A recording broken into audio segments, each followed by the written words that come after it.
Yo, what's up? It's your man Horatio. I'm sitting here with just the greatest podcast icons these guys are. No introduction needed.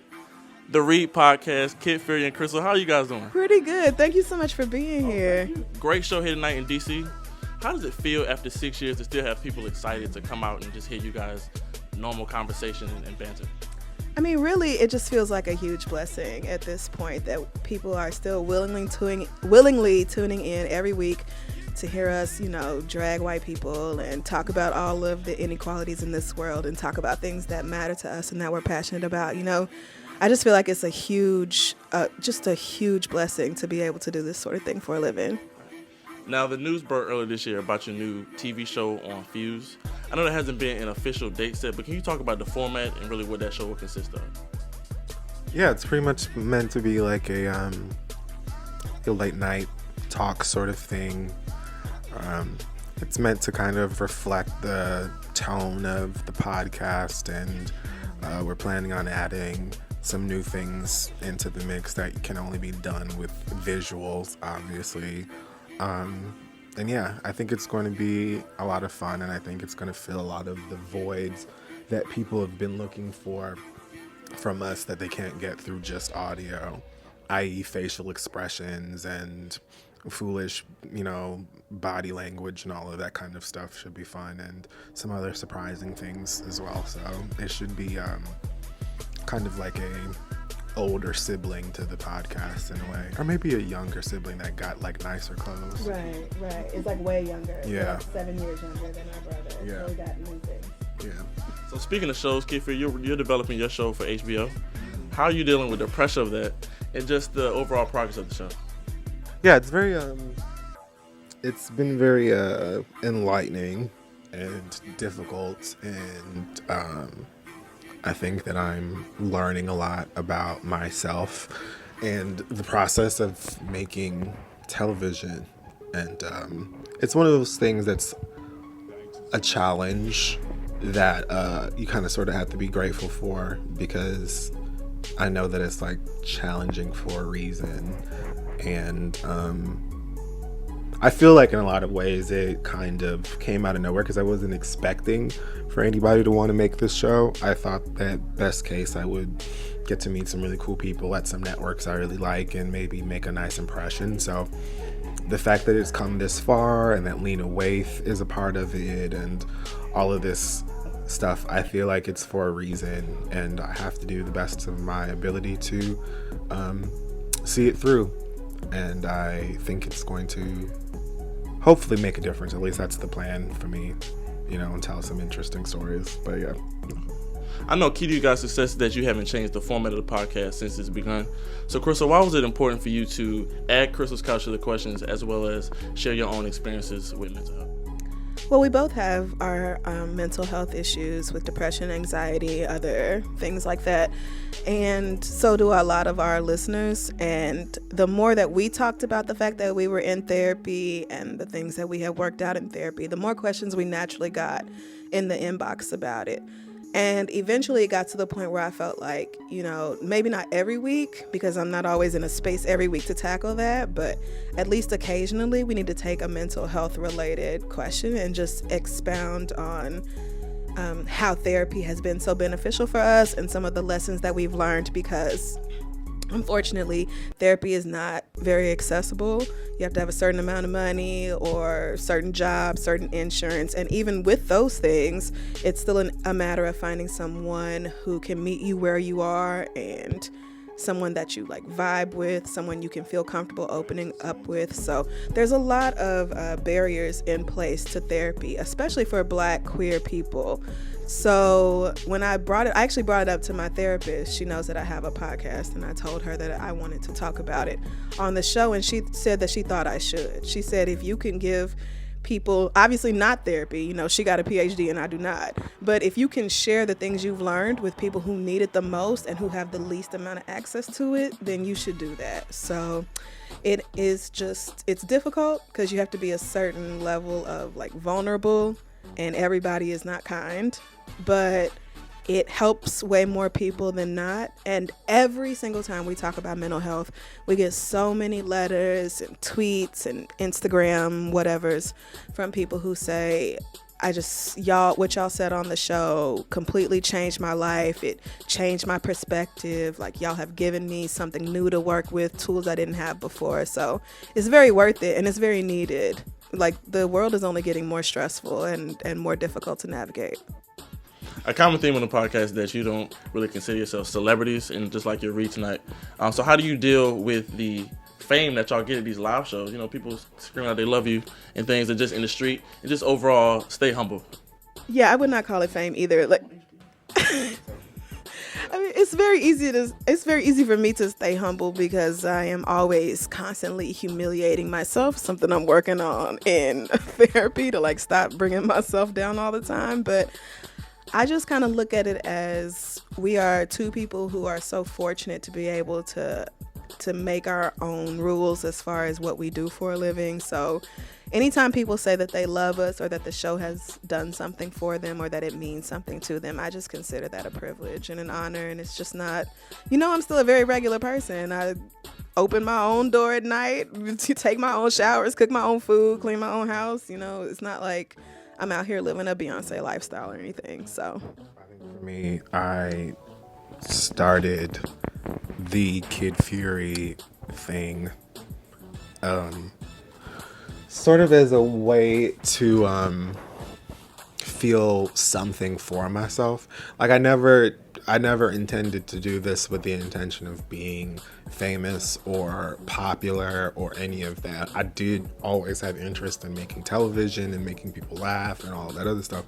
But it all started because, like I said in the show tonight, I used to feel very insignificant by myself. So I did it just to feel something and have some sort of control over my own narrative. So I think that because of that, I just can't feel like famous. I don't think that I ever will, and I'm perfectly okay with that. And I don't do shit. I be at home playing fucking video games when I'm not working and like, yelling at my dog. So I don't really feel anything, and I think that is why, like I said tonight, it's awkward for me sometimes dealing with people recognizing me. As appreciative as it is, every time it's almost like a surprise, because I just don't feel like this guy that has all of this stuff going on and people know you. I'm always shocked by being recognized or, loved or whatever it is, but I appreciate it. So, yeah. Now, I'm a big fan of your podcast. I've been listening since I was in high school. And holy God. Yeah. But this is my question regarding age. I love the podcast, but I have a small gripe with you guys. I feel like y'all are constantly dogging people my age. So from 18 to like 26, especially in the questions. Y'all How old like are you? 20. Okay. So from 18 to 26, 7-ish. Y'all like, what do you know? Yeah, what do you know? Right. Right. Exactly. Yeah. But you don't know. Right. So Yeah. But that's something I've actually learned from your show is to just chill. I don't think that I don't feel like we are necessarily coming for people who are a certain age. I think that we just both have the perspective, and we know like the differences, the contrast between being, in the age range of like 18 to 25 versus in your 30s and stuff like that. And there's just like a spiritual click that happens for you when you get to a certain place that just changes the way that you think. So I think more so than anything, like it's more of a thing where it's like, you're young and like you're meant to not get it, and you shouldn't necessarily pressure yourself or rush yourself into figuring it out at that age. Like, it's really just it's deep. I don't want to say it's not that deep, because I don't want to like minimalize the things that people of any age go through, but it's just that like I think that you're kind of given this idea, especially from like older people in your family, maybe teachers and stuff like that, like you need to do this and you have to have this figured out by this age, and what are you gonna do with your life? And it's like most of y'all didn't really know what the fuck. You don't know what you're doing right now. You're like 50 something, like you like there are things that my parents are learning about me and about the times, because it's just a different time than it was when they were 20 and stuff. So it's just there's just a beauty in being like young and sort of ignorant is the first word that came to my mind, and I don't mean it in a negative way. Ignorant, you know what I mean? Ignorant it's doesn't just have to be negative. Yeah, you just literally don't know. You just don't know, and when you do get to a place where you're a bit older and you're just like, oh, all of that shit was just really fucking dumb. Yeah. And I feel completely. There's like a beauty in that. So I try to encourage people to just be like, look, fuck that person, and that this doesn't need to be that serious, and you don't need to know or have that yet. It's all good. You have all the time. Now, this is my last question, and it's really regarding age. Since a lot of my listeners are black college students, what advice would you give young black people trying to create their own space in a country ran by Donald Trump? I mean, I said this once, and I feel like it's easier said than done or understood, but if Donald Trump can be the president of the United States, you can literally do anything. You know, I feel like that's the only positive thing I've been able to really take away from him in this administration.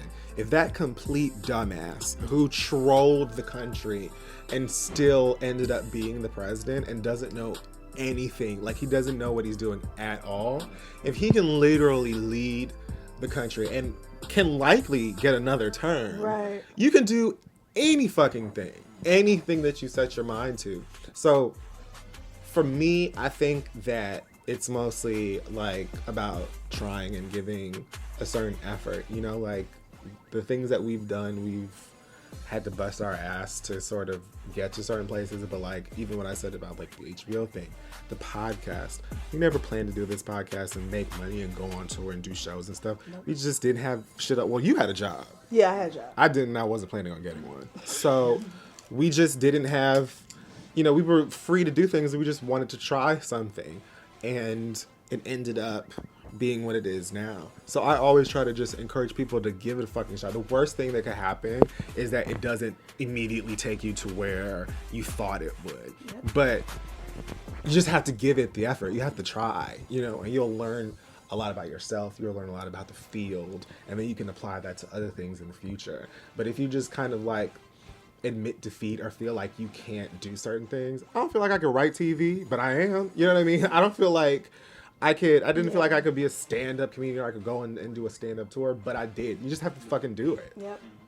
I would say don't wait till you feel like you can do it. Just start working on it now. Mm-hmm. I don't even think it's an issue of like, you know, black college kids living in a world of Donald Trump and trying to find their way, because, you know, even if we have 20 years of great progressive liberal presidents and leadership, you know, black people are probably always going to be oppressed in this country. So you're going to have to make your way regardless.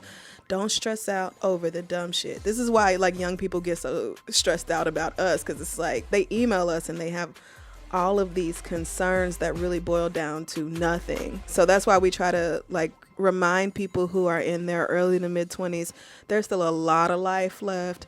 You're stressing out about things that ultimately are not going to matter. All you need to worry about is you, your growth, and doing what it is you feel passionate about. Most of us have to have a full-time job to support, you know, our lives. That just is what it is. But if there's something creative that you really want to pursue and that you're passionate about, then do that. Don't let the fact that you have to work a 9-to-5 stop you, and don't feel like, oh, well, if I don't quit my job and become self-employed and I don't start making a certain amount of money in 3 months, then I'm a failure and a flop and all this. Like, girl, just go out and do it. You really will not ever know unless you try. You have to not get discouraged. Like, you have to be prepared for it to be a long road regardless of whatever it is, and you have to like let no's come, you know what I mean? Like, you have to be prepared to hear 50 back-to-back no's, because eventually you're gonna hear the right yes. And you, like, Mama tonight was like, oh, my homegirl doesn't like Mariah Carey. Oh yeah. Like, so, like, who cares? You know what I mean? Inconsequential. Like, who, you know, so sometimes you just have to like do your own thing. And I also think, like, with on the topic of age, there are a lot of things that we as 30-year-olds can say to people who are younger, just like about general life. But there's also things that we're not gonna get. You know, like, we're not gonna understand. Yep. Even though we're not much older than you, there's just a lot of stuff today that exists. There's a lot of ways that people communicate in college and high school and stuff like that today that we didn't. I just said on the show today, when we were in high school, we didn't have camera phones. You couldn't send nudes to nobody. Right. You know what I'm saying? Like, you Nudes couldn't. were not a thing. Right. You couldn't like troll somebody on Facebook or Twitter. None of that stuff existed. So like younger people today also, and I hope that older folks can understand that, like, yeah, there's a lot that younger people will understand more when they get older. They don't get today, but they also exist in a completely different world than you do. And so you kind of have to like just carve your own way and do your own thing and be confident in the direction that you're going, and don't let like outside sources deter you from doing what it is that you need to do or that you desire to do. Yeah. In 10, 15 years, you will be the one telling the people in their early 20s, chill out. It is not that serious. Just keep going, you know. They're going to be arguing in virtual reality or whatever the fuck. When I was in my early 20s, I remember older people being like, oh, these young people of today, I don't know how they do it. Oh, my God, it's a totally different world. And now we are saying the exact same thing. So it will happen to you as well. Just keep living. Just keep trying. All right, guys, thank you. I really appreciate this. Thank you.